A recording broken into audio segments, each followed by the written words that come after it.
आज आपण अळूची झणझणीत अशी ही पातळ भाजी कशी बनवायची ते पाहणार आहोत। याला अळूचं फदफदं असं सुद्धा म्हटलं जातं। तर बऱ्याच वेळेला काय होतं, अळूमुळे घसा खवखवतो, घशाला खाज सुटते। तर हे होऊ नये यासाठी खूप साऱ्या टिप्स या व्हिडिओमध्ये सांगणार आहे, त्यामुळे व्हिडिओ स्किप न करता शेवटपर्यंत नक्की पहा। तर सगळ्यात आधी अळूची पानं आपल्याला स्वच्छ करून घ्यायची आहेत। तर त्याचे देठ वेगळे करून घेतलेले आहेत आणि पानं वेगळी करून घेतलेली आहेत आणि त्याचबरोबर देठाची जी सालं असतात ते आपल्याला काढून घ्यायची आहेत। हे पहा, अशा पद्धतीने साल असतं वरचं ते आपल्याला काढून घ्यायचं आहे। तर एकूण एक सगळे अशाच पद्धतीने सालं मी काढून घेतलेले आहे। जास्त वेळ लागत नाही, अगदी पटापट होतं। फक्त देठ कट करण्याच्या आधी एकदमच आपल्याला साल काढून घ्यायचं आहे आणि त्यानंतर मग पान आणि देठ वेगळं करून घ्यायचं आहे। तर इथे मी जवळपास 15 ते 20 पानं अळूची घेतलेली आहेत आणि त्याचे देठ वेगळे करून घेतलेले आहेत आणि पानं वेगळी करून घेतलेली आहेत। आता आपल्याला ही पानं चिरून घ्यायची आहेत। तर हे पहा, अशा पद्धतीने एकावर एक पान आपल्याला लावून घ्यायचं आहे आणि त्यानंतर चाकूच्या साहाय्याने ही कट करून घ्यायची आहेत। अशा पद्धतीने एकावर एक पानं लावून घेतलीत की एकदम व्यवस्थित आपली ही अळूची पाने कट केली जातात, फारसा वेळ लागत नाही। तर आता ही पानं सगळे आपण अशा पद्धतीने चिरून घेऊयात। तर हे पहा, देठ आणि पानं मी चिरून घेतलेले आहेत।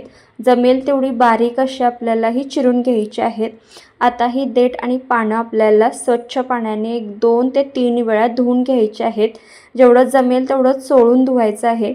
तर हे पहा, पाने आणि देठ चांगली अशी चोळून धुवून घ्यायचे आहेत। जे काही त्याचं हिरवं पाणी आहे ते निघून जातं आणि घशाला जी खवखव लागते ती बऱ्याच प्रमाणामध्ये कमी होते। त्यामुळे एकदम चोळून 2 ते 3 वेळा स्वच्छ असं धुवून घ्यायचं आहे। त्याचं पाणी पूर्णपणे आपल्याला काढून घ्यायचं आहे। तर आता ही जी पानं आहेत धुवून घेतलेली आणि देठ ती एका कुकरमध्ये आपल्याला काढून घ्यायची आहेत। आता याला आपल्याला उकडून घ्यायचं आहे। तर सगळी पानं अशा पद्धतीने मी कुकरमध्ये काढून घेतलेले आहेत। यामध्ये कुठेही मी पाणी घातलेलं नाही आहे। वाटल्यास तुम्ही 2 ते 3 चमचे एक्स्ट्रा पाणी घालू शकता, नाहीतर मग त्याचंच पाणी सुटलं जातं, त्यामुळे पाणी घालण्याची गरज लागत नाही। त्यानंतर इथे मी थोडेसे हिरवे वाटाणे, काळे चणे आणि वाल शेंगदाणे रात्रभर भिजत ठेवले होते, ते आता एका ग्लासमध्ये काढून घेते आणि ते यामध्ये आता घालायचे आहेत। आता याला झाकण लावायचं आणि 3 ते 4 शिट्ट्या येऊ द्यायच्या आहेत। साधारणतः 4 शिट्ट्या झालेल्या आहेत आणि ही जी आता अळूची पाने आहेत आपल्याला हे एकसंध करून घ्यायची आहेत। तर हे पहा, रवीच्या साहाय्याने हे जे अळूची पानं आहेत ते मी घोटून घेते। जितकं जमल तितकं आपल्याला हे एकसंध करून घ्यायचं आहे। वाटल्यास तुम्ही हे मिक्सिंग जारला लावून घेऊ शकता, पण रवीच्या साहाय्याने छान असं हे एकसंध होतं। मिक्सिंग जारला लावलं तर खूपच बारीक असं हे वाटलं जातं। तर रवीच्या साहाय्याने 2 मिनिट आपण याला चांगलं असं घोटून घेऊयात। जास्त वेळ लागत नाही, 2 ते 3 मिनिटांमध्ये चांगलं असं हे एकसंध होऊन जातं। तर हे पहा, अशा पद्धतीने रवीच्या साहाय्याने आपल्याला हे एकसंध करून घ्यायचं आहे। तुम्ही जर या चॅनलवर नवीन असाल तर अशाच नवनवीन रेसिपींसाठी चॅनलला सबस्क्राईब करायला विसरू नका। तर हे पहा, चांगलं असं हे एकसंध आपलं झालेलं आहे। तर आता फोडणीसाठी एका कढईमध्ये मी 3 ते 4 मोठे चमचे तेल घेतलेलं आहे।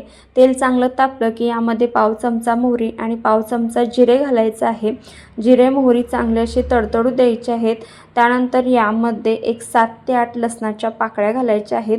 जास्त असा लसूण घातला की छान असा फ्लेवर येतो, त्यामुळे लसूण शक्यतो थोडासा चढता घालावा। त्यानंतर 3 ते 4 कढीपत्त्याची पाने, लालसर झाला की त्यानंतर हिंग घालायचा आहे पाव चमचा आणि थोडासा कोकम इथे मी वापरलेला आहे। कोकमचा आगळसुद्धा वापरू शकता। 2 मोठे चमचे लाल तिखट आणि पाव चमचा हळद यामध्ये घातलेले आहेत। साधारणतः 1 मिनिटभर परतल्यानंतर ही जी अळूची पानं आहेत घोटून घेतलेली ती यामध्ये घालायची आहेत आणि चांगलं असं मिक्स करून घ्यायचं आहे।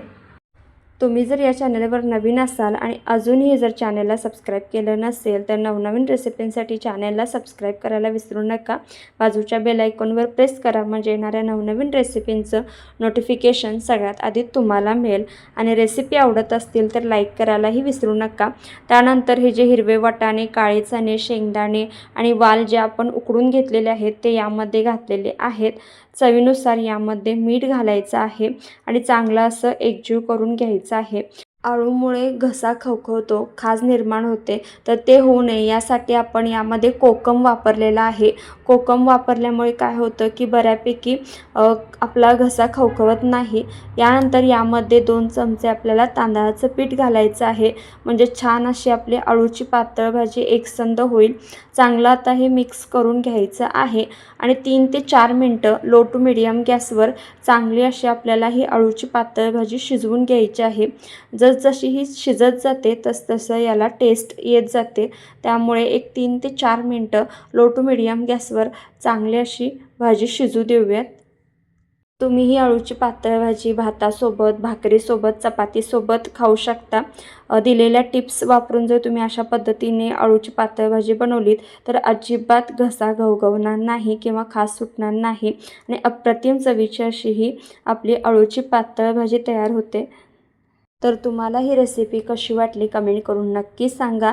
जितक्या जास्त जमेल तितक्या जास्त नातेवाईकांना, फ्रेंड्सना व्हिडिओ आवर्जून शेअर करा. वेळात वेळ काढून ही रेसिपी पाहिल्याबद्दल तुमचे खूप खूप आभार. जाता जाता व्हिडिओला लाईक आणि चॅनेलला अशाच नवनवीन रेसिपींसाठी सबस्क्राईब करायला विसरू नका.